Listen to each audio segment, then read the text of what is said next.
Assalamualaikum warahmatullahi wabarakatuh. Salam sejahtera bagi kita semua. Yang saya hormati, selamat siang Bapak Sigit, Bapak Joko, dan para senior saya, Prof. Pandu, dan juga Dr. Sugeng, serta Bapak Ibu yang tergabung dalam live webinar pada siang hari ini. Perkenalkan, nama saya Dr. Grace Hananta, dan saya akan sharing mengenai cara pakai masker dengan benar. Tanpa berlama-lama, saya akan memulai. Baik, sedikit mengulang seperti apa yang sudah disampaikan oleh Bapak Sigit, Bapak Joko, Prof. Pandu, dan juga Dr. Sugeng, bahwa tujuan memakai masker yang harus kita sampaikan kepada para pedagang pasar adalah memakai masker menjadi pencegahan penularan dari virus corona. Memakai masker merupakan gerakan untuk melindungi kamu dan aku dan melindungi semua orang-orang yang kita kasihi. Memakai masker saat ini sudah menjadi syarat yang wajib bagi para pedagang pasar dan juga para pembeli yang datang ke pasar. Dan juga sebetulnya saat ini memakai masker merupakan sudah peraturan pemerintah yang harus kita ikuti, harus kita laksanakan demi kita bersama-sama menurunkan resiko penularan dari COVID-19 yang memang sangat tinggi sekali untuk terjadinya perburukan nantinya. Dan memakai masker tujuannya adalah yang paling penting untuk disampaikan kepada para pedagang pasar, yaitu dengan memakai masker maka nafkah akan terjaga. Maka di sini ada jenis-jenis masker, ada masker medis dan juga masker kain, di mana masker medis memang ditunjukkan untuk para Bapak Ibu sekalian yang sudah berusia di atas 60 tahun, kemudian ditujukan juga diutamakan bagi Bapak Ibu atau para pedagang yang dalam kondisi kurang sehat, baik batuk pilek, kemudian hidung berair, kemudian bersin, dan mungkin dalam kondisi yang kurang sehat. Kemudian masker kain ditujukan bagi orang yang sehat dan wajib memakai masker. Cara yang pertama untuk menggunakan masker dengan benar harus diingatkan kepada para pedagang pasar, yaitu mencuci tangan dengan benar, dengan cara membasahi tangan dengan sabun, atau mungkin bisa dengan cairan disinfektan, kemudian gosokkan ke telapak tangan, punggung tangan, sela-sela jari, pastikan bersihkan bagian kuku-kuku, karena takut ada kotoran juga yang menyelip di kuku-kuku, kemudian bilas dengan air mengalir, kemudian keringkan sampai bersih. Setelah itu, baru mengambil masker yang akan digunakan. Jadi sampaikan kepada Bapak Ibu para pedagang pasar bahwa sebelum menggunakan masker, masker itu harus diperiksa terlebih dahulu kelayakannya, sehingga ciri masker yang baik adalah masker harus bersih, kemudian harus pada saat dipakai membuat nafas juga lega dan nyaman, kemudian bentuk masker dan ukuran masker juga harus disesuaikan dengan bentuk wajah masing-masing.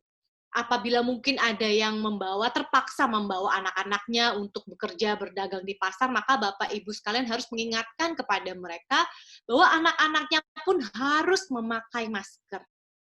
Dan juga harus diperiksakan bahwa walaupun ukuran masker itu sudah ada ukuran anak-anak dan juga ukuran dewasa, apabila pada saat dipakai masih tidak rapat, maka sangat dianjurkan untuk menyesuaikan kaitan atau bentuk masker dengan bentuk wajah masing-masing, baik wajah anak-anak dan juga wajah orang dewasa. Pastikan bahwa masker juga bersih dan layak untuk digunakan. Kemudian setelah sudah layak, cara pakai masker dengan benar adalah rapatkan masker ke wajah, kemudian ikatkan tali masker ke belakang kepala, mungkin bagi ibu-ibu yang berhijab, atau bisa kaitkan tali masker ke telinga.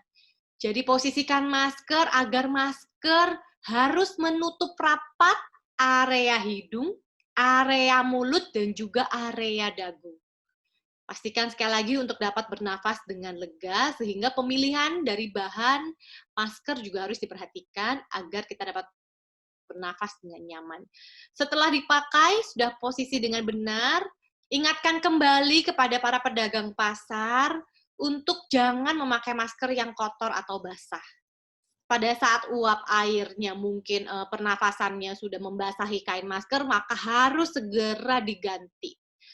Pastikan masker terpasang dengan rapat menutupi area hidung, mulut, dan dagu, dan jangan menyentuh area tengah masker apabila harus membetulkan posisi masker dan ternyata dengan menyentuh bagian tengah masker, harus mengingatkan kembali kepada para pedagang pasar tersebut untuk mencuci tangannya sampai bersih.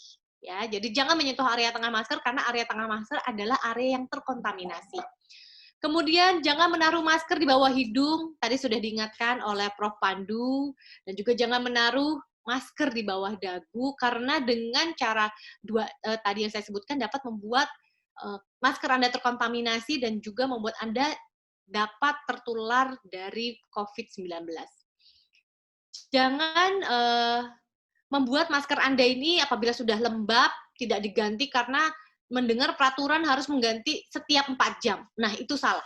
Jadi harus diingatkan kepada para pedagang pasar, Bapak Ibu sekalian, apabila masker sudah basah dengan uap pernafasan, maka sebelum 4 jam harus segera diganti. Sehingga pada saat 1 hari harus membawa masker yang bersih sekitar 3 sampai dengan 4 buah masker.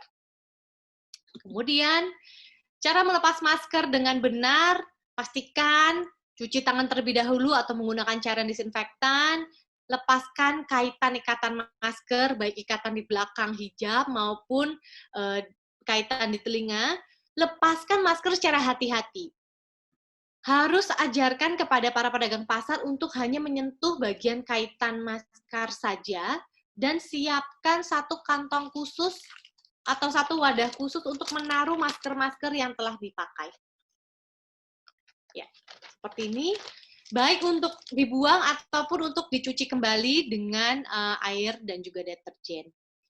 Setelah melepaskan dengan hati-hati, kemudian cuci tangan sampai bersih.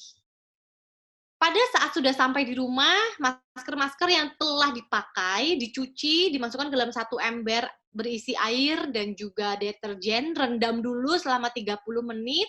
Setelah itu, cuci maskernya dan bilas sampai bersih, peras air sisa cuciannya, dan jemur di bawah sinar matahari. Kemudian setelah kering dapat digosok, dirapikan, dan dapat digunakan kembali. Seperti itu. Bapak Ibu sekalian, seperti yang tadi sudah disampaikan oleh Bapak Sigit, Prof. Pandu, Bapak Joko, dan juga Dr. Sugeng, kita semua wajib memakai masker. Kita semua harus juga merasa bahwa kita ini mungkin orang tanpa gejala bagi orang-orang terdekat kita. Oleh karena itu, sampaikan kepada para pedagang pasar, jangan ambil resiko. Pasar harus tetap dibuka, sehingga dengan menggunakan masker, cuci tangan, dan jaga jarak dapat menurunkan tingkat penularan sampai dengan 1,5%. Sekali lagi, hal lain yang harus dilakukan bersama-sama dengan memakai masker adalah tadi 3M, seperti Prof. Pandu katakan, masker, mencuci tangan, dan menjaga jarak. 1 meter sama dengan 2 meter. Terima kasih atas semuanya. Jangan lupa untuk menjaga kesehatan Anda, jaga imun Anda, jaga iman Anda. Salam sehat, pakai masker, salam GPM. Wassalamualaikum warahmatullahi wabarakatuh.